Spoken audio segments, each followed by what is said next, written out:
नमस्कार। आज हम लोग करने वाले हैं वैदिक सभ्यता। वैदिक सभ्यता में हम लोग पहले करेंगे पूर्व वैदिक सभ्यता के प्रश्न। तो चलते हैं प्रश्न की तरफ। भारत में सैंधव संस्कृति के पश्चात जिस नवीन सभ्यता का विकास हुआ उसे क्या कहते हैं? वैदिक सभ्यता या आर्य सभ्यता कहते हैं? वैदिक सभ्यता का जनक किसे माना जाता है? आर्यों को। आर्यों का इतिहास मुख्यतः किससे ज्ञात होता है? वेदों से। वेद का क्या अर्थ है? ज्ञान। वेदों को क्या कहा जाता है? अपौरुषेय, श्रुति, ध्वनि उच्चारित। आर्य शब्द का क्या अर्थ है? श्रेष्ठ या कुलीन। क्लासिकीय संस्कृति में आर्य शब्द का क्या अर्थ होता है? एक उत्तम व्यक्ति। भारत में आगमन के पश्चात आर्यों ने सर्वप्रथम अपना निवास स्थान कहाँ बनाया? सप्त सैंधव प्रदेश में। तो भारत में आगमन के पश्चात आर्यों ने सर्वप्रथम अपना निवास स्थान सप्त सैंधव प्रदेश को बनाया था। वैदिक साहित्य की रचना का श्रेय किसे जाता है? आर्यों को। ऋग वैदिक आर्यों की भाषा क्या थी? संस्कृत। वैदिक काल को कितने भागों में विभाजित किया गया है? दो भाग में। ऋग वैदिक काल, उत्तर वैदिक काल। ऋग वैदिक काल का कालक्रम है 1500 ईसा पूर्व से 1000 ईसा पूर्व और उत्तर वैदिक काल का कालक्रम है 1000 ईसा पूर्व से 600 ईसा पूर्व।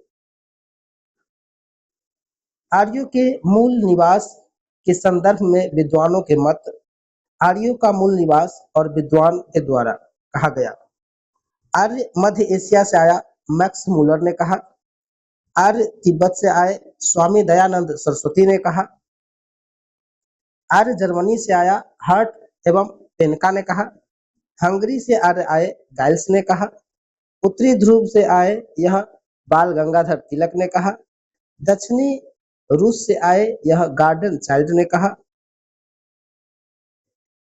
महर्षि ब्रह्म ऋषि देश से आए, यह गंगानाथ झा ने कहा। देविका प्रदेश या मुल्तान से आए, डी.एस. द्विवेदी ने कहा। सप्त सैंधव प्रदेश से आए, डॉक्टर अविनाश चंद्र ने कहा। कश्मीर अथवा हिमालय के क्षेत्र से आए, एल.डी. कल ने कहा।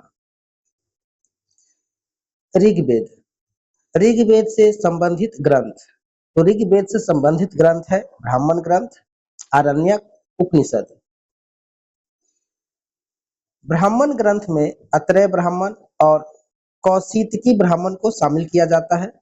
आरण्यक ग्रंथ में अत्रेय आरण्यक और कौशितकी आरण्यक को शामिल किया जाता है। उपनिषद में अत्रेय उपनिषद और कौशितकी उपनिषद को शामिल किया जाता है। सबसे प्राचीन वेद किसे माना जाता है? ऋग्वेद को। ऋग्वेद मूलतः है स्रोतों का संकलन। ऋग्वेद में कुल कितने मंडल है? 10 मंडल। ऋग्वेद में कुल कितने सूक्त है? 1028। ऋग्वेद के सूक्त है 1017 सूक्त साकल में है और 11 सूक्त बालखिल्य में है। ऋग्वेद के सबसे प्राचीनतम मंडल कौन से हैं? 2 से 7 मंडल तक प्राचीनतम मंडल माने जाते हैं। ऋग्वेद के किस मंडल को वंश मंडल के नाम से जाना जाता है? द्वितीय से सप्तम मंडल को वंश मंडल के नाम से जाना जाता है। ऋग्वेद के सबसे नवीन मंडल किसे माना जाता है? पहला एवं दसवां को। पहला और दसवां नवीन मंडल है या तो नया मंडल है। ऋग्वेद में कुल कितनी ऋचाएं हैं? 10,552। ऋग्वेद की मूल लिपि क्या है? ब्राह्मणी।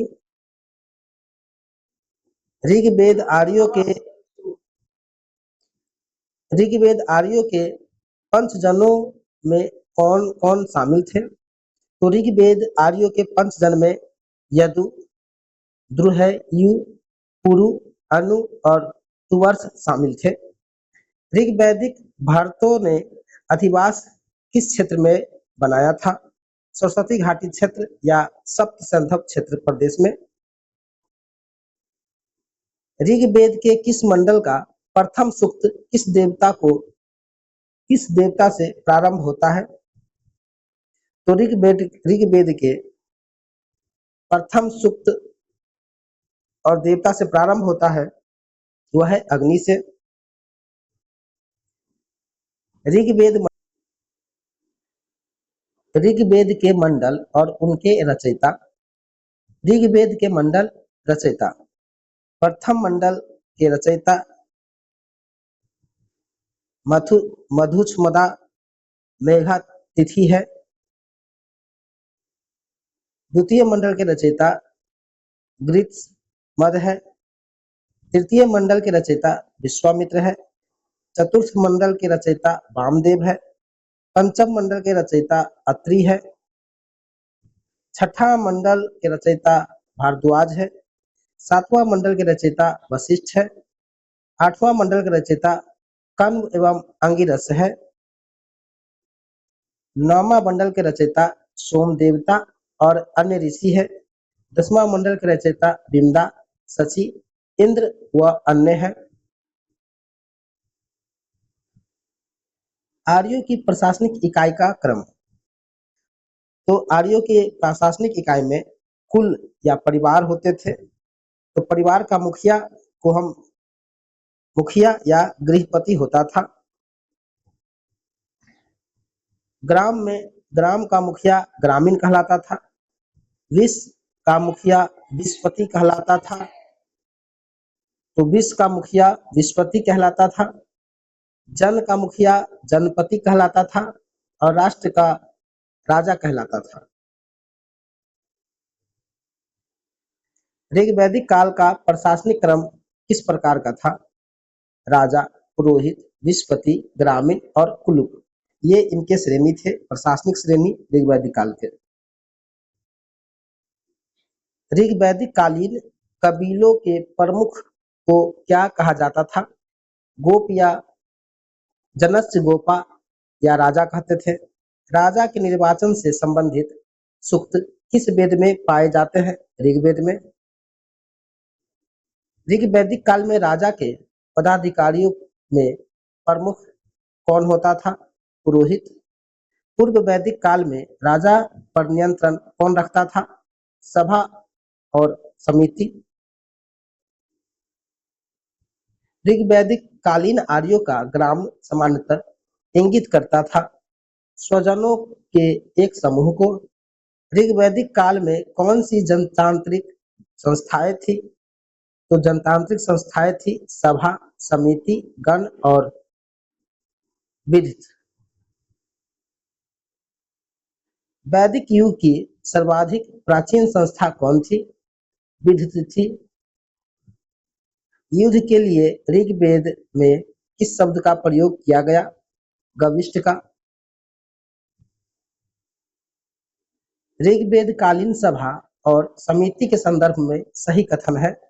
सभी विशिष्ट वर्ग का प्रतिनिधित्व करती थी जबकि समिति सामान्य वर्ग का प्रतिनिधित्व करती थी। ऋग्वेद में वशिष्ठ को किसके पुरोहित के रूप में प्रस्तुत किया गया है? भरतों के। ऋग्वेद में यदु जन का युग्म किसके साथ बना हुआ दिखाया गया है? तुवर्स के साथ। ऋग्वैदिक काल में चरागाह पर नियंत्रण रखने वाले अधिकारी को क्या कहा जाता था? वाजपति। ऋग्वैदिक राजा कोई प्रशासनिक तंत्र नहीं रखता था क्योंकि ऋग्वैदिक अर्थव्यवस्था इसके लिए उपयुक्त नहीं थी। इंद्र महाभिषेक का वर्णन किस वेद में किया गया है? ऋग्वेद में किया गया है।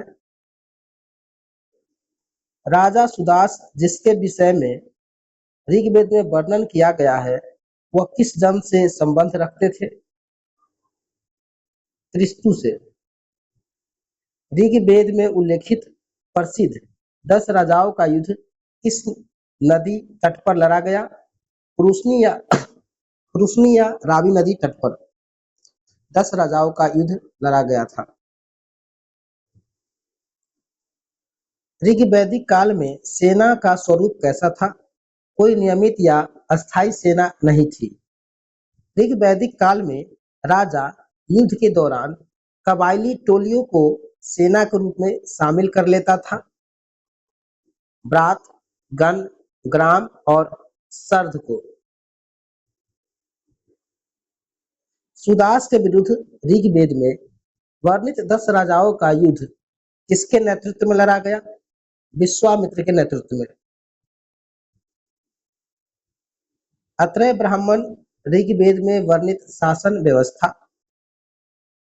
पूर्व क्षेत्र शासन साम्राज्य का था, उपाधि सम्राट। पश्चिम क्षेत्र में शासन स्वराज्य था और उपाधि स्वराट था। उत्तर में वैराज्य और उपाधि विराट था। दक्षिण में भोज्य और भोज उपाधि था। मध्य में राज्य और उपाधि राजा था। ऋग्वैदिक कालीन समाज कैसा था? पितृसत्तात्मक। ऋग्वैदिक समाज का आधार होता था परिवार। ऋग्वैदिक समाज की सबसे छोटी इकाई थी परिवार या कुल। ऋग्वैदिक काल में राज्य का आधार था कुल या परिवार। इस वैदिक ग्रंथ में वर्ण शब्द सर्वप्रथम प्रयोग किया गया। तो वर्ण शब्द का प्रयोग ऋग्वेद में किया गया था सर्वप्रथम।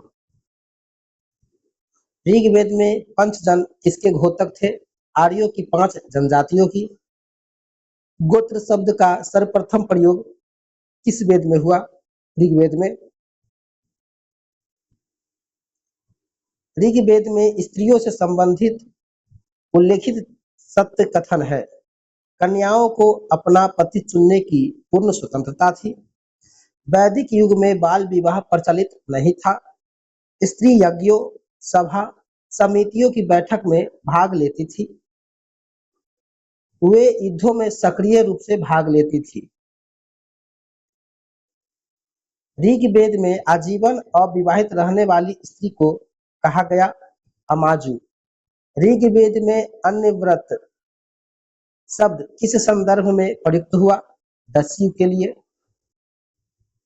मैं कवि हूँ, मेरे पिता वैद्य है और मेरी माता अन्न पिसती है। इस कथन का वर्णन किस वेद में है? ऋग्वेद में। गो अपहरण के प्रसंग में ऋग्वेद में प्रमुख रूप से किसका नाम आया है? पनियों का। वर्ण व्यवस्था से संबंधित पुरुष सूक्त मूलतः किस वेद का भाग है? ऋग्वेद का। ऋग्वेद युगीन वर्ण व्यवस्था जो बाद में जाति व्यवस्था में परिवर्तित हो गई। वर्ण के जाति में परिवर्तित होने का प्रमुख कारण क्या था? व्यवसायों का पैतृक होना। ऋग्वेद काल में आम जनमानस मनोरंजन के लिए किस साधन का प्रयोग करते थे? नृत्य, संगीत, रथ दौड़, घुड़दौड़, पासा खेलना, धूत क्रीड़ा। पुनर्विवाह स्त्री के लिए पुनर्भु शब्द का प्रयोग सर्वप्रथम किस वेद में किया गया? ऋग्वेद में। ऋग्वैदिक कालीन विदुषी जिन्होंने वैदिक मंत्रों की रचना की वह कौन थी? घोषा, लोपामुद्रा, विश्वारा, अपाला। ऋग्वैदिक काल में पत्नी का महत्व किस रूप में था? सभी धार्मिक सामाजिक उत्सवों की सहभागिनी के रूप में। ऋग्वैदिक कालीन आर्यों के विषय में सत्य कथन। तो आर्य गांवों में रहते थे। उन्हें धूत क्रीड़ा का ज्ञान था। बहुविवाह का प्रचलन था। सामाजिक जीवन की प्राथमिक इकाई परिवार होती थी। ऋग्वैदिक काल में धार्मिक कर्मकांड करने का उद्देश्य था भौतिक सुखों, पुत्र एवं पशु की प्राप्ति करना। ऋग्वेद में कुल कितने देवी देवताओं का वर्णन मिलता है? 33। ऋग्वेद काल में महत्वपूर्ण देवता कौन थे? इंद्र, अग्नि, वरुण। ऋग्वेद में सर्वाधिक संख्या में मंत्र किस देवता के लिए प्रयोग किए गए? इंद्र के लिए 250 बार और अग्नि के लिए 200 बार। ऋग्वेद संहिता 1/4 ऋचाएँ किस देवता को समर्पित है? तो 1/4 भाग ऋचाएँ इंद्र को समर्पित है। ऋग्वेद में किस देवता को पुरंदर कहा गया? इंद्र को। ऋग्वेद काल का सर्वशक्तिमान देवता कौन था? इंद्र। वैदिक देवताओं में से किसे युद्ध का देवता संज्ञा प्रदान की गई? तो युद्ध का देवता इंद्र को कहा गया। ऋग्वैदिक आर्यों का सर्वाधिक लोकप्रिय देवता कौन था? इंद्र। ऋग्वेद के अत्यंत उपयोगी और साथ ही अत्यंत भयावह देवता के रूप में किसका अधिक बार आवाहन किया गया? इंद्र का। ऋग्वैदिक देवता इंद्र के विषय में सत्य कथन है। झंझावत के देवता थे और वर्षा के देवता थे इंद्र।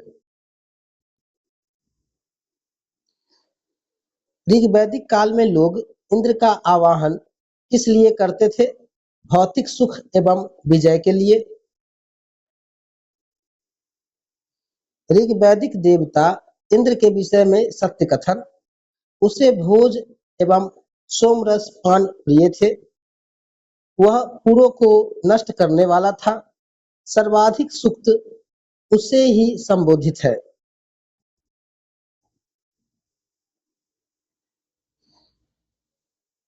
ऋतस्य गोपा किस देवता को कहा गया? वरुण देवता को। आत्मा के आवागमन की परिकल्पना सर्वप्रथम किस वेद में परिलक्षित होती है? ऋग्वेद में, नासदीय सूक्त में। ऋग्वेद का 9वां मंडल किस देवता को समर्पित है? सोम और स्पे पर नामकृत देवता को। ऋग्वैदिक काल में जनता मुख्यतः किस पर विश्वास करती थी? बलि और कर्मकांड पर। गायत्री मंत्र की रचना किस ऋषि ने की? विश्वामित्र ने। ऋग्वेद के किस मंडल में गायत्री मंत्र का वर्णन है? तृतीय मंडल में। ऋग्वेद में अघन्या का प्रयोग किसके लिए होता था? गाय के लिए। ऋग्वेद के संदर्भ में सत्य कथन है। ऋग्वेद में 33 देवों का उल्लेख है। 4 वर्ण पुरुष सूक्त में है और ऋग्वेद के 10वें मंडल में उल्लेखित है। ऋग्वेद काल में अश्वत्थ किस शब्द प्रयोग के लिए किस वृक्ष के लिए किया गया? पीपल वृक्ष के लिए। अश्वत्थ शब्द का प्रयोग पीपल वृक्ष के लिए किया गया था। ऋग्वेद में किस देवता के संदर्भ में यह कहा गया कि वह सहस्त्र स्तंभों वाला भवन में निवास करता है? मित्र वरुण देवता के लिए कहा गया। ऋग्वेद में किसके लिए वर्णन किया गया कि उसका रथ बकरे खींचते हैं? पूषण के। ऋग्वेद के वंश मंडल प्रायः किस देवता के मंत्र से आरंभ होते हैं? अग्नि से। ऋग्वेद का सर्वाधिक लोकप्रिय छंद कौन सा है? गायत्री मंत्र। ऋग्वैदिक काल में धर्म का स्वरूप कैसा था? बहुदेववादी था। ऋग्वैदिक कालीन आर्य किस देवता से परिचित नहीं थे? शिव से। ऋग्वैदिक आर्य देवोपासना के साथ ही उसकी पूजा करते थे। प्रकृति की उपासना। ऋग्वेद काल में किन 2 देवियों का वर्णन किया गया? उषा और अदिति का। ऋग्वेद काल में जंगल की देवी को किस नाम से जाना जाता है? अरण्यानी के नाम से जाना जाता है जंगल की देवी को। वेदों से संबंधित पुरोहित। होता या होत्री ऋग्वेद से संबंधित है। अघर्व्यु यजुर्वेद से संबंधित है। उद्गाता सामवेद से संबंधित है। ब्रह्मा अथर्ववेद से संबंधित है। ऋग्वेद काल में आर्यों की आर्थिक स्थिति किस पर निर्भर थी? कृषि और पशुपालन पर। पूर्व वैदिक काल में भूमि का स्वामित्व किसके पास था? संपूर्ण कबीले के पास। ऋग्वेद में किस मंडल में कृषि संबंधी कार्यों का वर्णन मिलता है? चतुर्थ मंडल में। कृषि संबंधी कार्य का वर्णन चतुर्थ मंडल में मिलता है। ऋग्वेद में उल्लेखित यव शब्द कृषि उत्पाद हेतु प्रयुक्त किया गया। तो यव यव शब्द का प्रयोग जौ के लिए होता था। ऋग्वेद में पनी शब्द किस वर्ग के नागरिक के लिए प्रयोग किया गया? तो पनी शब्द का मतलब व्यापारी वर्ग के लिए किया गया था। ऋग्वेद काल में महत्वपूर्ण मूल्यवान संपत्ति किसे समझा जाता था? तो मूल्यवान संपत्ति गाय को समझा जाता था ऋग्वैदिक काल में। कृषि को बढ़ावा देने के लिए कितने कारणों का उल्लेख ऋग्वेद में किया गया? 4। कृष, उर्दर, धान्य, वृष्टि। ऋग्वैदिक आर्य किस अनाज से परिचित थे? जौ से। ऋग्वेद में प्रयुक्त सीता शब्द का अर्थ निर्धारित करता था जोती हुई कूड़ के लिए। ऋग्वैदिक काल में कर का भार किस समुदाय पर था? वैश्य समुदाय पर। ऋग्वैदिक काल में निष्क किस अंग का आभूषण माना जाता था? तो गले का आभूषण था निष्क। ऋग्वेद में किस शिल्पियों का उल्लेख किया गया? बढ़ईगिरी, स्वर्णकारी, बुनाई, सिलाई, धातुकर्म, कुंभकारी का उल्लेख किया गया ऋग्वेद में। ऋग्वेद में किन पशुओं का उल्लेख मिलता है? गाय, भैंस, घोड़ा, हाथी, ऊंट, बैल, कुत्ता, सूअर, गधा, हिरण का। पूर्व वैदिक काल में कोई नियमित कर व्यवस्था नहीं थी क्योंकि राजा को भूमि का स्वामी नहीं समझा जाता था। ऋग्वैदिक काल में ब्याज लेने वाले सूदखोर को क्या कहा जाता था? बेकनाट। तो सूदखोर को हम बेकनाट कहते थे। कृषि संबंधी नाम। उर्वरा को उपजाऊ भूमि कहते हैं, वृक को बैल कहते हैं, लांगल सिर को हल कहते हैं, करीस या सकृत को गोबर की खाद कहते हैं, सीता को हल की बनी नालियां कहते हैं, किवास को हलवाहा कहते हैं, अवट को कूप या कुआं कहते हैं, पर्जन्य को बादल कहते हैं, उर्दर को अनाज मापने वाला पात्र कहते हैं, धान्य को अनाज कहते हैं, भीषज को वैद्य कहते हैं, तक्षा तछन को बढ़ई कहते हैं, कुशीर को ऋण के लिए प्रयुक्त शब्द कहते हैं, अनस को बैलगाड़ी कहते हैं।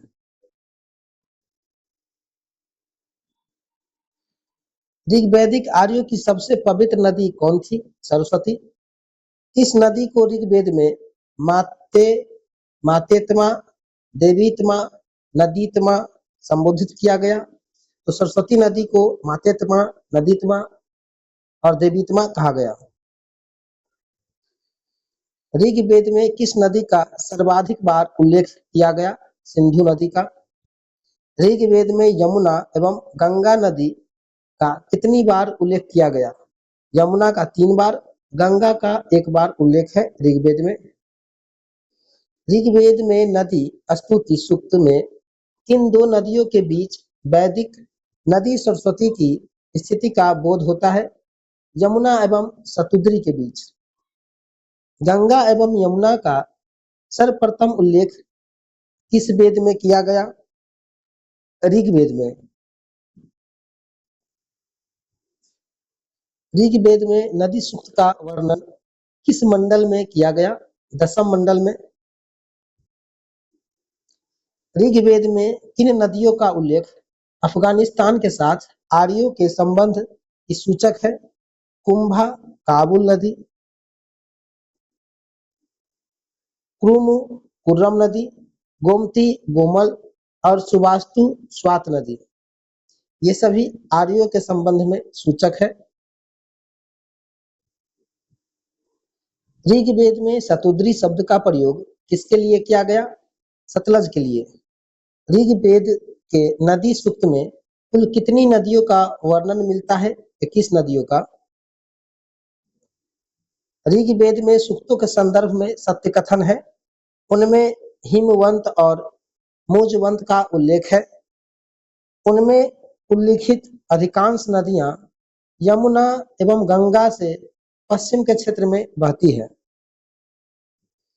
ऋग्वैदिक कालीन नदियों के आधुनिक नाम, प्राचीन नाम, आधुनिक नाम। परुष्णी नदी को रावी नदी के नाम से जानते हैं। अस्कनी नदी को चेनाब नदी कहते हैं। वितस्ता को झेलम नदी कहते हैं। बिपाशा को व्यास नदी कहते हैं। शतुद्री को सतलज कहते हैं। सदानीरा को गंडक कहते हैं। सुषोमा को सोहन नदी कहते हैं। मरुधवृद्धा को मरुवर्मन कहते हैं। सुबास्तु को स्वात नदी कहते हैं। दृष्कृति नदी को घग्घर नदी कहते हैं। सिंधु नदी को इंडस कहते हैं। क्रुमु को कुर्रम कहते हैं। गोमती को गोमल नदी कहते हैं। कुंभ या कुभा को काबुल नदी कहते हैं। ऋग्वैदिक कालीन शब्दावली एवं अर्थ। निवि का अर्थ कमर के नीचे पहने जाने वाला वस्त्र। वासस का अर्थ कमर के ऊपर पहने जाना वाला वस्त्र। अधिवासस का ऊपर से धारण किया जाने वाला चादर या ओढ़नी। तछा का अर्थ बढ़ई। कुर्मा का अर्थ धातु कर्म करने वाले। बेकनाट का अर्थ सुदखोर। अरित्र का अर्थ पतवार। अरित्री का नाविक। ऋग्वेद में उल्लेख। पिता का उल्लेख 335 बार है ऋग्वेद में। जन का उल्लेख 275 बार। इंद्र का उल्लेख 250 बार। माता का उल्लेख 234 बार। अग्नि का उल्लेख 200 बार। घोड़ा का उल्लेख 215 बार। गाय का उल्लेख 176 बार। विश्व का उल्लेख 170 बार। सोम का उल्लेख 144 बार।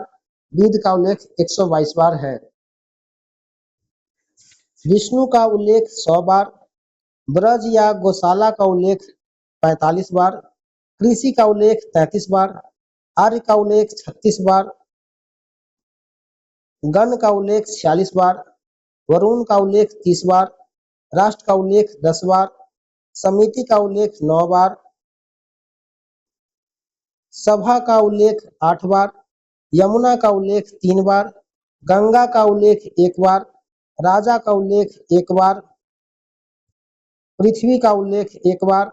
ब्राह्मण का उल्लेख 15 बार। क्षत्रिय का उल्लेख 17 बार किया गया है। ऋग्वेद का जन्म उत्तर पश्चिम भारत में न होकर अपितु ईरान में हुआ था। इस सिद्धांत के प्रतिपादक कौन थे? Max Muller. भारतीय संस्कृति की आधारशिला किस वेद में रखी गई? ऋग्वेद में। सर्वप्रथम स्तूप शब्द की जानकारी कहाँ से प्राप्त होती है? ऋग्वेद से। ऋग्वेद में किन सूक्तों में भारतीय नाटक की अंकुर अवस्था का होना माना जाता है? संवाद सूक्त में। ऊंट का सर्वप्रथम उल्लेख किस वेद में मिलता है? ऋग्वेद में। ऋग्वेद में वर्णित सबसे सामान्य अपराध किसे माना गया? पशुओं की चोरी। ऋग्वैदिक आर्य और हड़प्पा संस्कृति के लोग एक ही थे। इस सिद्धांत का प्रतिपादक कौन है? बीबी लाल। ऋग्वैदिक सभ्यता का वह तत्व जिसकी उपनिषदीय ऋषियों ने आलोचना की थी, यज्ञवाद की। अवेस्ता और ऋग्वेद में समानता है। अवेस्ता ग्रंथ किस क्षेत्र में संबंधित है? ईरान क्षेत्र में। उत्तर वैदिक काल 1000 ईसा पूर्व से 600 ईसा पूर्व तक। ऋग्वैदिक संस्कृति की पृष्ठभूमि, जिस संस्कृति का विकास हुआ उसे कहते हैं उत्तर वैदिक कालीन संस्कृति। ऋग्वेद के आधार पर विकसित संहिता ग्रंथ कौन कौन से हैं? यजुर्वेद, सामवेद, अथर्ववेद, ब्राह्मण, आरण्यक, उपनिषद। यजुर्वेद, सामवेद एवं अथर्ववेद के साथ ब्राह्मण ग्रंथ, आरण्यक ग्रंथ, उपनिषद के विकास को किस काल के अंतर्गत रखा जाता है? उत्तर वैदिक काल के अंतर्गत।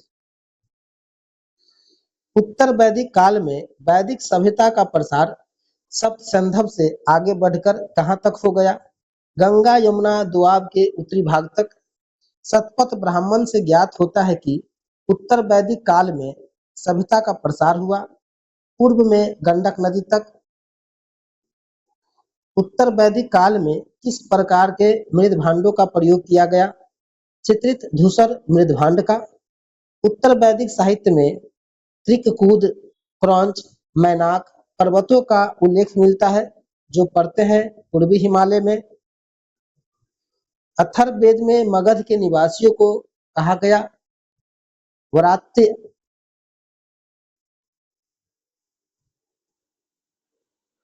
राष्ट्र राज्य का उद्भव किस काल में हुआ?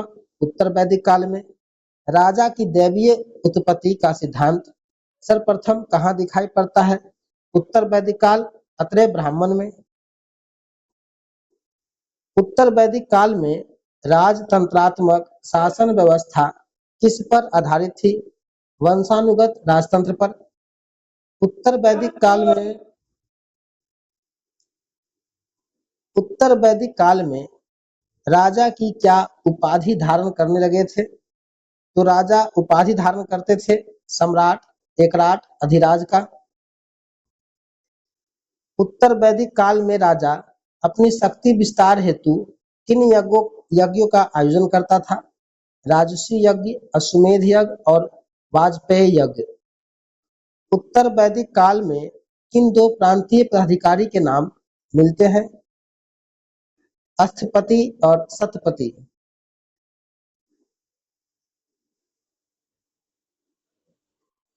उत्तर वैदिक काल में सीमांत प्रदेश का प्रशासक अथवा न्यायाधिकारी क्या कहलाता था?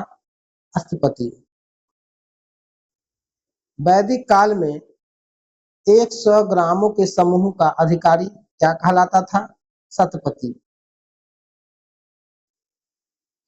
उत्तर वैदिक काल में पारिवारिक स्थिति कैसी थी? संयुक्त परिवार पर आधारित पितृसत्तात्मक। उत्तर वैदिक काल में किस वर्ण को शिक्षा का अधिकार नहीं था? शूद्रों को। उत्तर वैदिक युग में जाति प्रथा का आधार क्या था? जन्म। उत्तर वैदिक कालीन समाज में स्त्रियों की दशा कैसी थी? समाज में स्त्रियों की दशा अच्छी थी, बाल विवाह नहीं होते थे, बहु विवाह अथवा विवाह विधवा विवाह प्रचलित था, स्त्रियों को प्राय पर्याप्त शिक्षा दी जाती थी तथा वे उत्सवों एवं धार्मिक समारोह में भाग ले सकती थी स्त्रियां। उत्तर वैदिक काल में आर्यों की आर्थिक स्थिति किस पर निर्भर थी? कृषि एवं पशुपालन पर। उत्तर वैदिक काल में लोग किन फसलों का उत्पादन करते थे? जौ, चावल, मूंग, उड़द, तिल और गेहूं का उत्पादन करते थे उत्तर वैदिक काल में।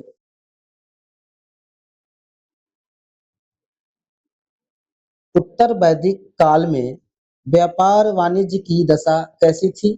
व्यापार वाणिज्य उन्नत स्थिति में था।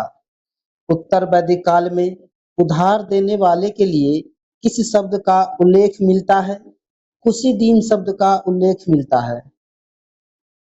उत्तर वैदिक काल में माप की विभिन्न इकाइयां क्या कहलाती थी?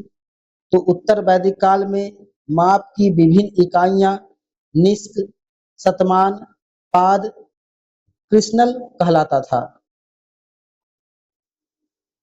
उत्तर वैदिक काल में वाट की मूलतः इकाई क्या कहलाती थी? कृष्णल कहलाता था। रतिका तथा गुंजा भी उसी के समान थे। वैदिक काल में जोती हुई भूमि के लिए किस शब्द का प्रयोग किया गया? तो उर्वरा शब्द का प्रयोग किया गया जोती हुई भूमि के लिए। उत्तर वैदिक काल में निष्क का उपयोग मुख्यतः किसके लिए किया जाता था? व्यापार विनिमय का माध्यम निष्क का प्रयोग सिक्के के रूप में होता था।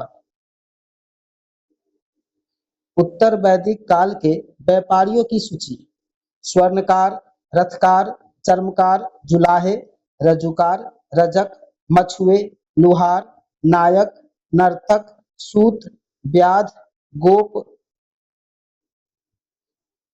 कुंभकार, वैद्य, ज्योतिषी, नाई शामिल थे। ये सभी उत्तर वैदिक काल के व्यवसायियों की सूची है।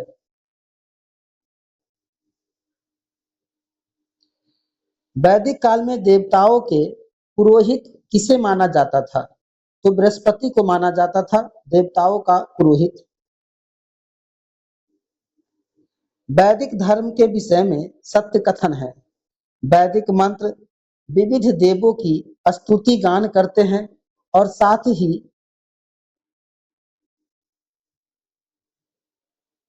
विश्रवे देवा के रूप में संयुक्त है। सत्य एक है और ऋषि उसे विविध नामों से अभिहित करते हैं। वैदिक ऋषि प्राकृतिक शक्तियों का मानवीकरण करते प्रतीत होते हैं। ये सभी वैदिक धर्म के सत्य कथन हैं। उत्तर वैदिक काल में किन देवताओं का महत्व बढ़ गया था? प्रजापति, विष्णु, रुद्र, शिव का महत्व बढ़ गया था उत्तर वैदिक काल में। यजुर्वेद का आधार क्या है? स्रोत एवं कर्मकांड। यजुर्वेद, यजुर शब्द का क्या अर्थ है? बलिदान। यजुर्वेद किस शैली में लिखा गया है? तो यजुर्वेद गद्य और पद्य दोनों शैली में लिखा गया है। यजुर्वेद कितनी शाखाएं हैं? कृष्ण यजुर्वेद जो गद्य पद दोनों में है, शुक्ल यजुर्वेद जो केवल पद में है। यजुर्वेद के कर्म कांडों का संपन्न कराने वाले पुरोहित को क्या कहते थे? अघर्यु के नाम से जानते थे। यजुर्वेद का अंतिम भाग है ईशोपनिषद। ईशोपनिषद में क्या वर्णित है? आध्यात्मिक चिंतन। शुक्ल यजुर्वेद की मुख्य शाखाएं हैं कण्व, कण्व एवं मध्य माध्यान्ह। शुक्ल यजुर्वेद की संहिता को क्या कहा गया है? वाजस्नेयी कहा गया है। कृष्ण यजुर्वेद की मुख्य शाखाएं हैं तैत्तिरीय, काठक, मैत्रायणी, कपिस्थल। यजुर्वेद से संबंधित ग्रंथ: ब्राह्मण ग्रंथ, आरण्यक ग्रंथ, उपनिषद ग्रंथ। ब्राह्मण ग्रंथ में तैत्तिरीय ब्राह्मण, शतपथ ब्राह्मण शामिल है। आरण्यक ग्रंथ में तैत्तिरीय आरण्यक, शतपथ आरण्यक शामिल है। उपनिषद ग्रंथ में तैत्तिरीय उपनिषद, बृहदारण्यक उपनिषद, ईशो उपनिषद, मैत्रायणी उपनिषद, कठो उपनिषद, श्वेताश्वर उपनिषद शामिल है। शतपथ ब्राह्मण किस वेद का ब्राह्मण ग्रंथ है? शुक्ल यजुर्वेद का। शतपथ ब्राह्मण का विषय क्या है? पुनर्जन्म का सिद्धांत, जल प्लावन कथा, पुरूरवा उर्वशी आख्यान तथा पुरुषमेध यज्ञ का वर्णन है शतपथ ब्राह्मण में। शुक्ल एवं कृष्ण के रूप में ज्ञात दो संस्करण किस वेद से संबंधित भाग है? यजुर्वेद से। मैत्रेयी संहिता का संबंध किस वेद से है? यजुर्वेद से। राजसूय यज्ञ संबंधित अनुष्ठानों का उल्लेख किस वेद में मिलता है? यजुर्वेद में। यजुर्वेद किस संहिता में केवल सूक्त सूक्त है, गद्य नहीं है? तो वाजसनेयी में केवल सूक्त है, गद्य नहीं है। यजुर्वेद के मंत्रों से देवताओं को आवाहन करने वाले पुरोहित को क्या कहा जाता था? याज्ञिक या अघर्व्यु कहा जाता था। सर्वप्रथम किस वेद में हिरण्यकार शब्द का उल्लेख किया गया है? यजुर्वेद में। किस वेद में आहुति बलिदान संबंधी सूत्र समाहित है? यजुर्वेद में। सामवेद, साम का अर्थ संगीत या गान होता है। सामवेद में किस विषय के संदर्भ में मंत्रों का संग्रह है? यज्ञों के अवसर पर गाए जाने वाले मंत्रों का संग्रह है सामवेद में। सामवेद के मंत्रों का गायन करने वाले पुरोहित को क्या कहा जाता है? उद्गाता कहा जाता है। सामवेद में कुल कितनी ऋचाएं हैं? 1875। सामवेद की प्रमुख शाखाएं हैं कौथुमीय, रानायनीय, जैमिनीय। सामवेद के ब्राह्मण ग्रंथ है तांडव ब्राह्मण, महाब्राह्मण, षड्विश ब्राह्मण, इसे अद्भुत ब्राह्मण कहते हैं, जैमिनीय ब्राह्मण। सामवेद के आरण्यक है छांदोग्य आरण्यक, जैमिनीय आरण्यक। सामवेद के उपनिषद है छांदोग्य उपनिषद, जैमिनीय उपनिषद। छांदोग्य उपनिषद सबसे बड़ा उपनिषद है छांदोग्य उपनिषद। सामवेद का संकलन किस वेद पर आधारित है? ऋग्वेद पर। किस वेद में संगीत का वर्णन किया गया है? सामवेद में। रानायनीय संहिता किस वेद से संबंधित है? सामवेद से। 10 प्रपाठकों में निदान सूत्र किस एक वेद से संबंधित है? सामवेद से। छांदोग्य उपनिषद का संबंध किस वेद से है? सामवेद से। अथर्व वेद का नाम किस ऋषि के नाम पे पड़ा? अथर्वा ऋषि के नाम पर। अथर्व वेद को किस एक अन्य नाम से भी जाना जाता है? अथर्व वेद को ब्रह्म वेद या श्रेष्ठ वेद भी कहते हैं। अथर्व वेद में कुल कितने अध्याय है? 20। अथर्व वेद में सूक्तों एवं मंत्रों की कुल संख्या है 731 सूत्र है और 5967 मंत्र है अथर्व वेद में। अथर्व वेद के कुल मंत्रों में से कितने मंत्रों की संख्या ऋग्वेद से संबंधित है? 1200 मंत्रों की संख्या अथर्व वेद में ऋग्वेद से संबंधित है। अथर्व वेद की कितनी शाखाएं हैं? पिपलाद तथा शौनक। अथर्व वेद का ब्राह्मण ग्रंथ है गोपथ ब्राह्मण। अथर्व वेद के उपनिषद हैं प्रश्नो उपनिषद, मांडुक्य उपनिषद। अथर्व वेद का विषय क्या है? इसमें सामान्य मनुष्य के विचारों, विश्वासों तथा अंधविश्वासों तथा जादू टोना का विवरण मिलता है अथर्व वेद में। 4 वेदों में से किस एक वेद में जादुई माया और वशीकरण का वर्णन मिलता है? अथर्व वेद में। आयुर्वेद अर्थात जीवन का विज्ञान का उल्लेख सर्वप्रथम किस वेद में मिलता है? अथर्व वेद में। किस वेद में सभा और समिति को प्रजापति की 2 पुत्रियां कहा गया है? अथर्व वेद में।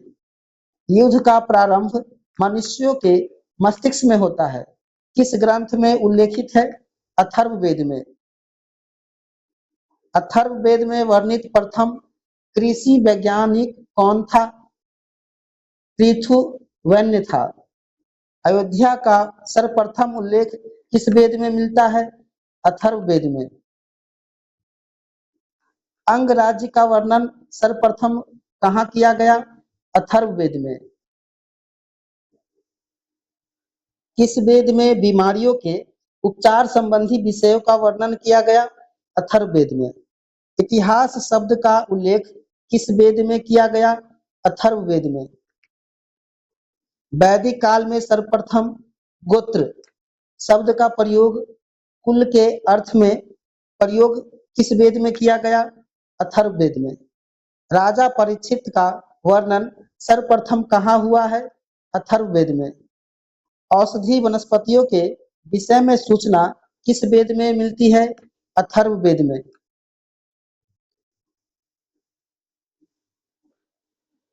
ब्राह्मण ग्रंथ मुख्यतः किसके भाग है?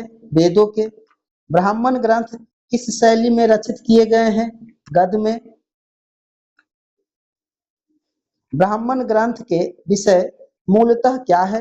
यज्ञ कराने वालों के निर्देशन के लिए इसमें कर्मकांड एवं अनुष्ठानों का विशद वर्णन है। 800 से 600 ईसा पूर्व का काल किस युग से संबंधित है? ब्राह्मण युग से। ऋग्वेद से संबंधित ब्राह्मण ग्रंथ है अत्रय ब्राह्मण ग्रंथ। गोपत ब्राह्मण किस वेद से संबंधित है? अथर्ववेद से। शतपथ ब्राह्मण में उल्लेखित राजा विदेह माधव से संबंधित ऋषि कौन थे? ऋषि गौतम राहुगण थे। राजत्व के दैवीय उत्पत्ति के सिद्धांत का सर्वप्रथम उल्लेख किस ब्राह्मण ग्रंथ में किया गया? अत्रय ब्राह्मण ग्रंथ में। राजा के लिए एकराट शब्द का प्रयोग सर्वप्रथम किस ब्राह्मण ग्रंथ में किया गया? अत्रय ब्राह्मण ग्रंथ में। पुनर्जन्म के सिद्धांत का पहली बार उल्लेख किस ब्राह्मण ग्रंथ में मिलता है? शतपथ ब्राह्मण से। किस ब्राह्मण ग्रंथ में पत्नी को पति की अर्धांगिनी कहा गया है? तो पत्नी को पति की अर्धांगिनी कहा गया है शतपथ ब्राह्मण ग्रंथ में। कुरु और पंचाल को वैदिक सभ्यता का सर्वश्रेष्ठ प्रतिनिधि किस ब्राह्मण ग्रंथ में बतलाया गया है? शतपथ ब्राह्मण में। 12 रत्नियों की सूची का वर्णन किस ब्राह्मण ग्रंथ में किया गया है? शतपथ ब्राह्मण ग्रंथ में। महाजल प्लावन की कथा जिसमें देवी मत्स्य द्वारा मनु की रक्षा करने का विवरण कहाँ से मिलता है? शतपथ ब्राह्मण से। विदेह माधव का अपने पुरोहित गौतम राहुगण के साथ पूर्व दिशा की ओर जाने का कथानक किस ब्राह्मण ग्रंथ में उल्लेखित है? शतपथ ब्राह्मण में।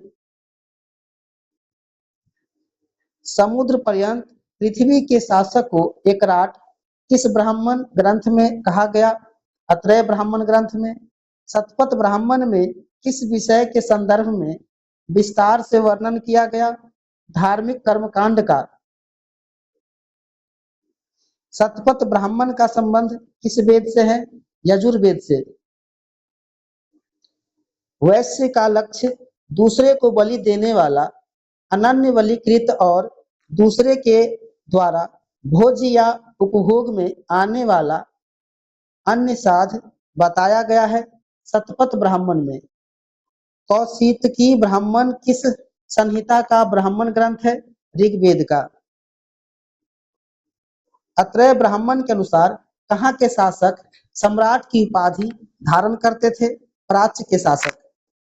रेवा या नर्मदा नदी का उल्लेख कहाँ से मिलता है? शतपथ ब्राह्मण से।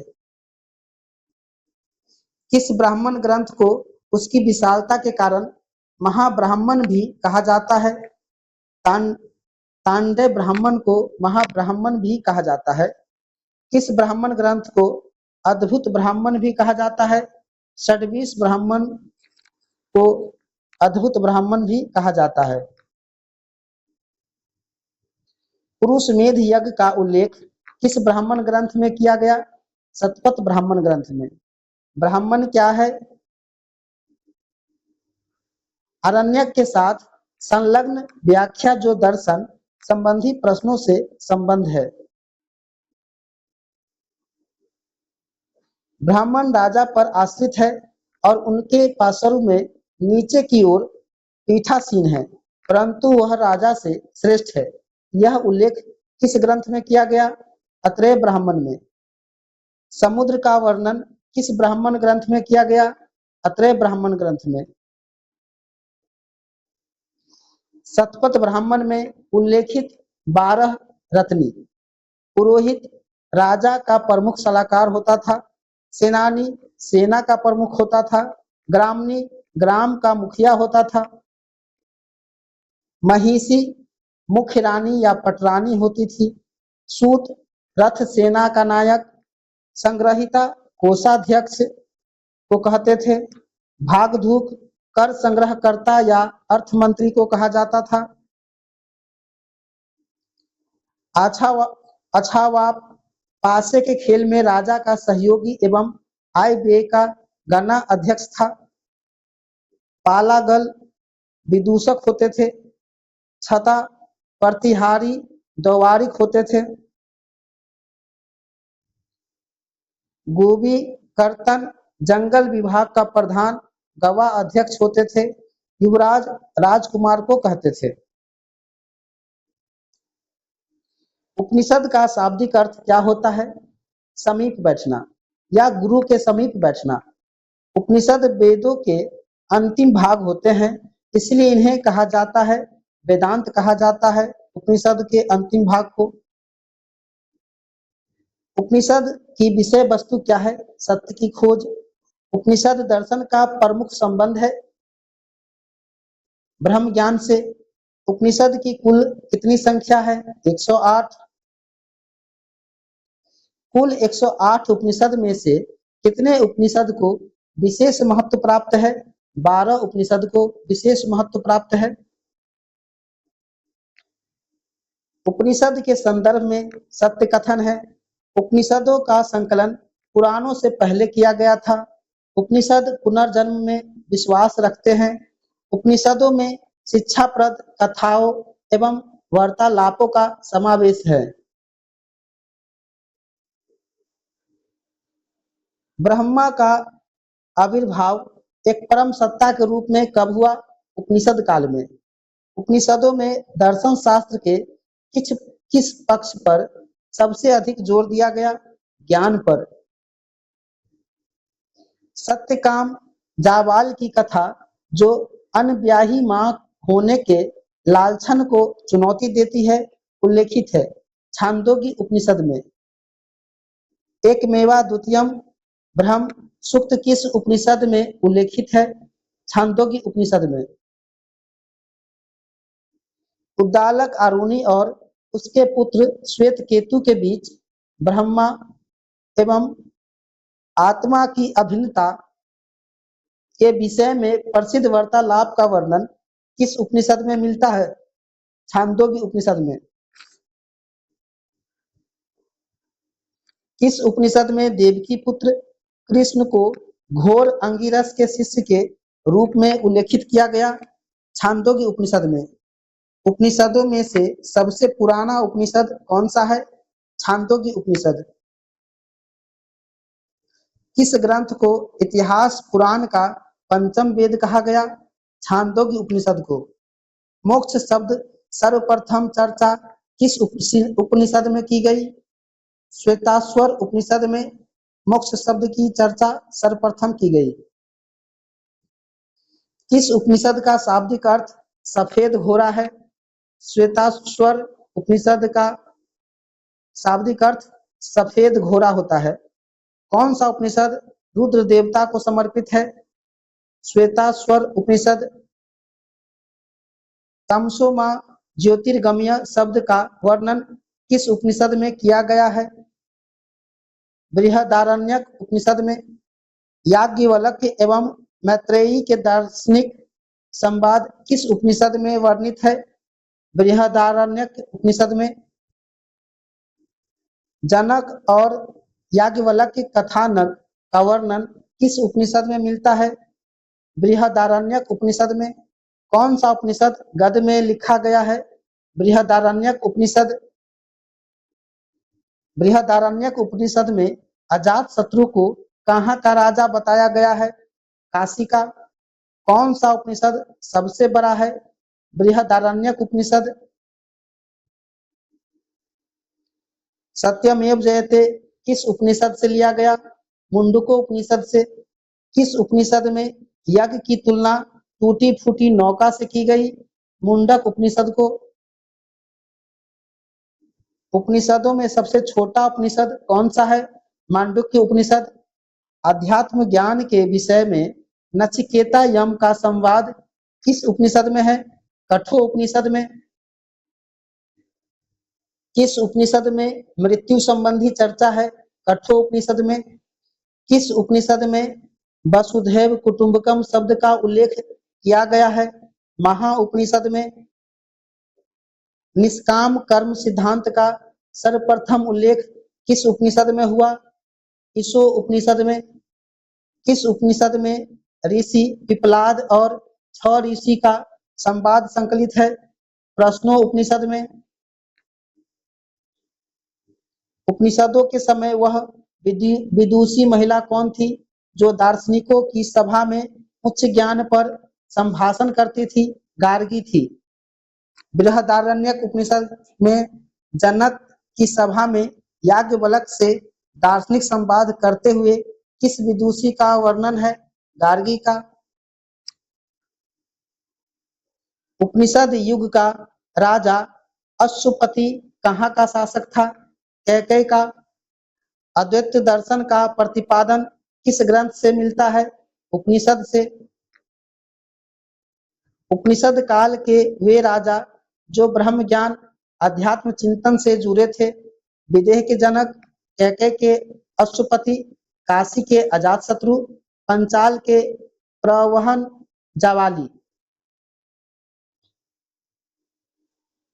उपनिषद के विषय में सत्य कथन है। बृहदारण्यक व छांदोग्य उपनिषद गद्य में है। उपनिषद घोषणा करते हैं कि मोक्ष ज्ञान से संभव है, न कि आस्था से। उपनिषद तपस्याचर्या के जीवन को मोक्ष के लिए परम आवश्यक नहीं मानते हैं। वेद त्रयी के अंतर्गत कौन से वेद आते हैं? ऋग्वेद, यजुर्वेद, सामवेद। वेद त्रयी के अंतर्गत आते हैं। वैदिक साहित्य का सही क्रम इस प्रकार है: वैदिक संहिता, ब्राह्मण ग्रंथ, आरण्यक ग्रंथ, उपनिषद। कौन सी प्रथा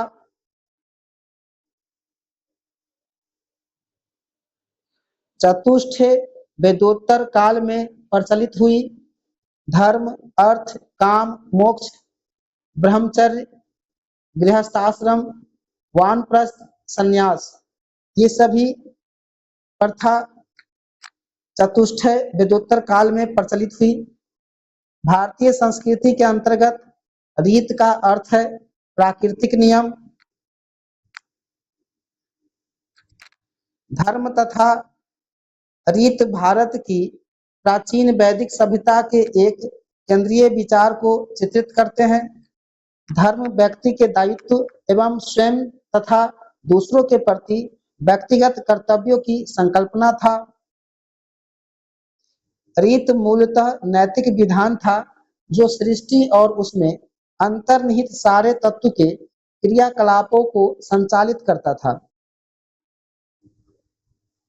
प्राचीन भारत में निशाका या निष्क का प्रयोग किसके लिए किया गया? स्वर्ण आभूषण के लिए। एशिया माइनर स्थित बोगज कोई से 14वीं शताब्दी ईसा पूर्व के अभिलेख में किन ऋग्वैदिक कालीन देवताओं का विवरण प्राप्त हुआ है? इंद्र, मित्र, वरुण और नासत्य का। बोगजकाई नामक स्थान क्यों महत्वपूर्ण है? यहाँ से प्राप्त अभिलेखों में वैदिक देवताओं एवं देवियों का नामों उल्लेख प्राप्त हुआ है। कौन सा अभिलेख ईरान से भारत में आर्यों के आने की सूचना देता है? बोगजकाई अभिलेख। 14वीं सदी ईसा पूर्व का एक अभिलेख जिसमें वैदिक देवताओं का वर्णन प्राप्त हुआ, बोगजकाई अभिलेख।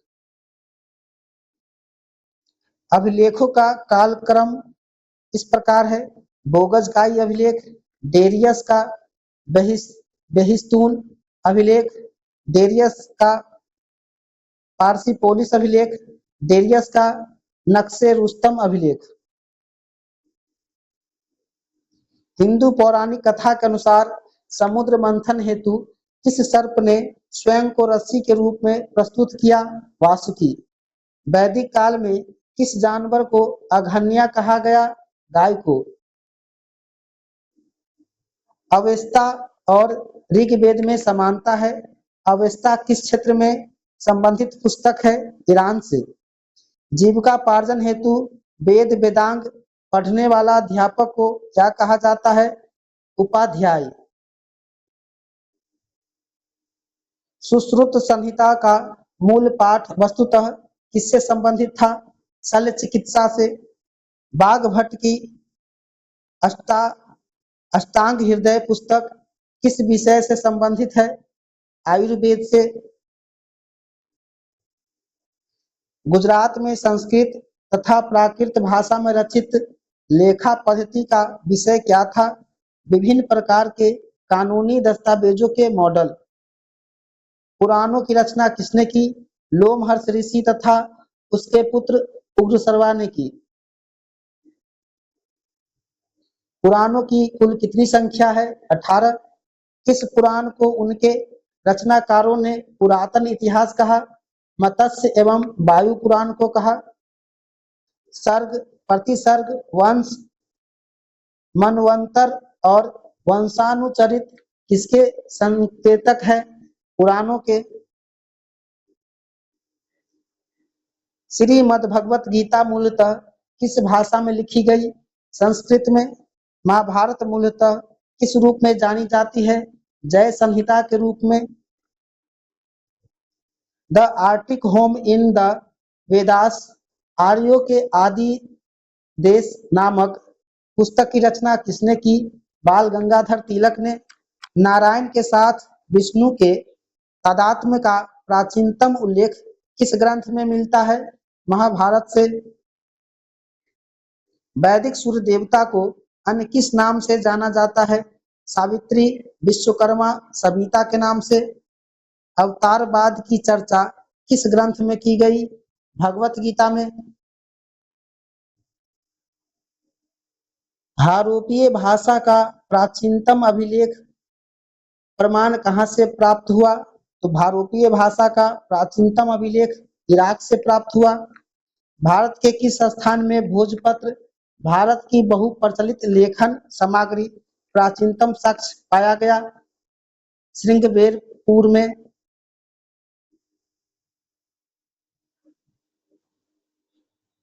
कौन से ग्रंथ प्रस्थान त्रयी के अंतर्गत आते हैं? भगवत गीता, उपनिषद, ब्रह्मसूत्र। उत्तर वैदिक काल में आर्यों को भारतीय भूगोल के किस भाग की जानकारी नहीं थी?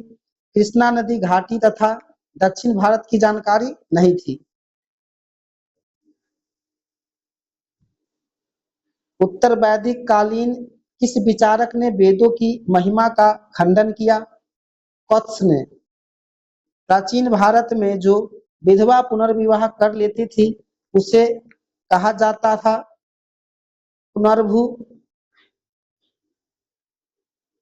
वेदांग ज्योतिष की रचना किसने की? लगध ने की। किसने यज्ञ वैदिक परंपरा का समर्थन किया तथा संन्यास का विरोध किया? कुमारिल ने। कौन सा वैदिक देवता अवेस्ता के देवता अहुर मजदा से सादृश्य रखता है? वरुण देवता। अविवाहित कन्या से उत्पन्न पुत्र के लिए किस शब्द का प्रयोग किया जाता था? कानीन का। शूलगव यज्ञ किस देवता के लिए किया जाता था? रुद्र के लिए।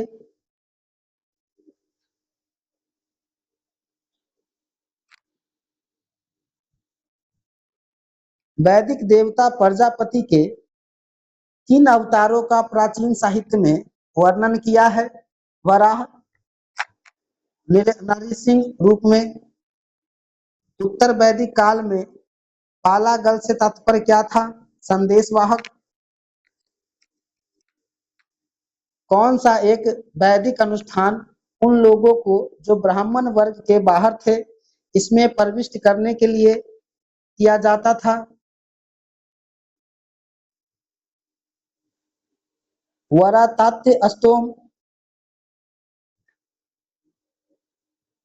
शाहजी की ढेरी के स्तूप से प्राप्त पुरावशेष धातु मंजूषा में किनके साथ बुध की आसनस्थ आकृति है? ब्रह्मा और इंद्र। प्राचीन भारतीय इतिहास के संदर्भ में पारिलव आख्यान क्या था? बलियों के संदर्भ में किए जाने वाले आख्यान कथाओं के स्वर पाठ को कहा जाता था। ज्योतिष वेदांग तथा सूर्य प्रज्ञाप्ति जैसे ग्रंथ किस श्रेणी में रखे जाते हैं? ज्योतिष श्रेणी में। गंगा यमुना घाटी के उत्तर वैदिक कालीन लोगों की भौतिक सांस्कृतिक जानकारी प्राप्त की जा सकती है। चित्रित धूसर मृदभांडों से। मेगास्थनीज द्वारा डायोनिसियस एवं हेराक्लीज के रूप में वर्णित भारतीय देवताओं की पहचान किससे की गई? शिव एवं कृष्णा से।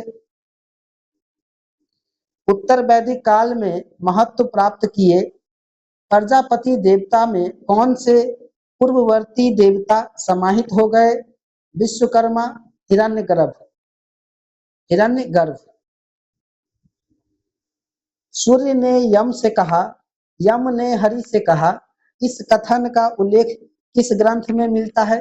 विष्णु पुराण में। कौन एक भागवत धर्म का सबसे महत्वपूर्ण लक्षण माना जाता था? निजी देवता के प्रति भक्ति पर जोर। किस धर्म में यक्ष एवं यक्षिणियों की पूजा में विश्वास किया जाता था? ब्राह्मण धर्म, बौद्ध धर्म, जैन धर्म में। प्राचीन भारतीय धर्म ग्रंथों में किसके साथ कृष्ण के विरोध का उल्लेख मिलता है? इंद्र का। वैदिक ग्रंथ में ऊसर भूमि का व्यंजक शब्द है खील। चित्रित धूसर पात्र संस्कृति से उत्तर वैदिक कालीन ग्रंथों में प्रतिबंधित जीवन की पहचान करने के कौन से कारण हैं? दोनों की भौतिक संस्कृति में समानता। वैदिक देवता वरुण के बारे में सत्य कथन है, वे नैतिक व्यवस्था के संरक्षक थे, वे पापियों को दंड देते थे। वैदिक देवता वरुण। वैदिक देवताओं का मंत्रों से अलग कोई अस्तित्व नहीं है। यह मत किस दर्शन में व्यक्त किया गया? मीमांसा दर्शन में। वैदिक कालीन पर्वत मुजवंत किस देवता का निवास स्थान माना जाता था? सोम का। ऋग वैदिक आर्य और हड़प्पा संस्कृति के लोग एक ही थे। इस सिद्धांत का प्रतिपादन कौन किया? बीबी लाल। विष्णु का तमिल में क्या नाम था? तिरुमल। जाति प्रथा सर्वप्रथम कब से जटिल होती हुई दिखाई देती है? उत्तर वैदिक युग से। मैक्स मूलर नामक विद्वान किसके लिए प्रसिद्ध है? वेदों के अध्ययन के लिए। वैदिक युग में मना या मन का प्रयोग किसके लिए किया जाता था? वजन के लिए या तौल के लिए? किस कारण से गण संघ क्षेत्रों को वैदिकोत्तर काल में मलेच्छ देश के रूप में इंगित किया गया? वैदिक कर्मकांडों से विमुखता के कारण। वर्ण संकर की संकल्पना सबसे पहले कब दिखाई पड़ती है? धर्म सूत्रों में। भारतीय जाति व्यवस्था अपने श्रेष्ठ क्लासिकल रूप में मानी जाती है कार्यों के विभाजन से। पूर्व वैदिक काल से उत्तर वैदिक काल के राजस्व गठन में मुख्य रूप से क्या परिवर्तन हुआ? राज्य के संगठन का आधार कुल न रहकर भूमि विस्तार हो गया। वैदिक धर्म एवं संस्कृति का प्रमाण चिन्ह था यज्ञ। संहिता क्या है? श्लोकों का संग्रह। किस विद्वान ने हिस्ट्री ऑफ धर्मशास्त्र की रचना की? पीबी काने। ब्राह्मण पिता तथा वैश्य माता से उत्पन्न पुत्र को किस रूप में वर्गीकृत किया गया? अम्बष्ठ के रूप में। एक समय पर वैदिक सभ्यता में राजा को गोपति कहते थे, जिसका अर्थ होता था मवेशियों का स्वामी। वेद, उपनिषद, पुराण किस भाषा में लिखे गए? संस्कृत में। वैदिक भजनों या मंत्रों के संग्रह को क्या कहा जाता है? संहिता। महानदी का पौराणिक नाम नीलोत्पला का उल्लेख किस ग्रंथ में किया गया? तो महानदी का पौराणिक नाम नीलोत्पला है और इसका उल्लेख वायु पुराण में किया गया। एकलव्य किस गुरु का स्वघोषित शिष्य था? द्रोणाचार्य का। भारत के किस स्थल की खुदाई लौह धातु के प्रचलन के प्राचीनतम प्रमाण मिले? अतरंजी खेरा से। किस ऋषि के बारे में कहा जाता है कि उन्होंने दक्षिण भारत का आर्यीकरण किया, अर्थात उन्हें आर्य बनाया? अगस्त ऋषि। किस काल में अछूत की अवधारणा स्पष्ट रूप से उद्धत हुई? धर्मशास्त्रों के समय। कौन सा वाद्य यंत्र सबसे प्राचीन माना जाता है? वीणा।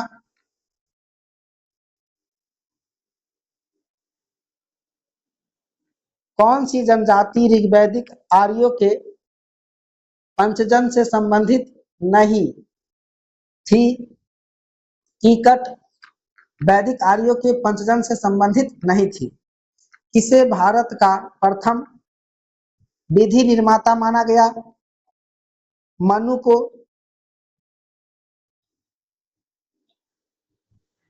ऋग्वेद के प्राचीनतम भाष्यकार कौन थे? स्कंद स्वामी।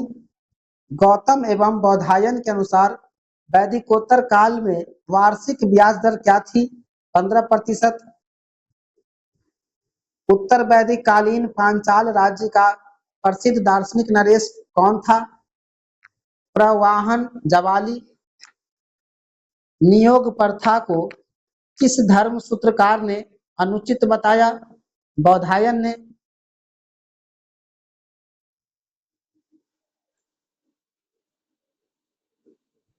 राजा एवं राज्य। नरेश और राज्य। ब्रह्मदत्त काशी के राजा थे। अश्वपति कैकई के राजा थे। जरासंध मगध के राजा थे। परीक्षित या जन्मेजय कुरु के राजा थे। निचक्षु वत्स भूमि के राजा थे। प्रधोत महासेन अवंती के राजा थे। जनक विदेह के राजा थे। प्रवाहन जवाली पांचाल के राजा थे। प्राचीन नगर एवं अवस्थिति। प्राचीन नगर स्थिति। पुष्क कलावती चरसदा साकल सियालकोट ताम्रलिप्ति तामलुक। तक्षशिला सिरकप विजयपुर नागार्जुनकोंडा कपीसा बेग्राम अफगानिस्तान भंगवाड़ी मैसूर कर्नाटक द्वार समुद्र हलेबीड। वेद से संबंधित उपवेद। ऋग्वेद का उपवेद आयुर्वेद है। रचनाकार प्रजापत्य है। चिकित्सा संबंधी ज्ञान का वर्णन है आयुर्वेद में। यजुर्वेद का उपवेद धनुर्वेद है। विश्वामित्र इसके रचयिता है, चिकित्सा से संबंधित है। अथर्ववेद का उपवेद शिल्पवेद है, विश्वकर्मा रचयिता है। युद्ध कला से संबंधित ज्ञान का वर्णन है। सामवेद का उपवेद गंधर्व वेद है, नारद रचयिता है। संगीत कला से संबंधित ज्ञान का वर्णन है। ऋग्वेद स्रोत एवं प्रार्थनाएं ईश्वर महिमा संबंधित विषय है। यजुर्वेद में स्रोत एवं कर्मकांड बलिदान विधि है। सामवेद में संगीतमय स्रोत है। अथर्ववेद में तंत्र मंत्र वशीकरण औषधि से संबंधित वर्णन है। वेद वेद से संबंधित शाखा ऋग्वेद से संबंधित शाखा साकल है। यजुर्वेद से संबंधित शाखा कण्व वाजसनेयी है। सामवेद से संबंधित शाखा रानायनीय कौथुम है।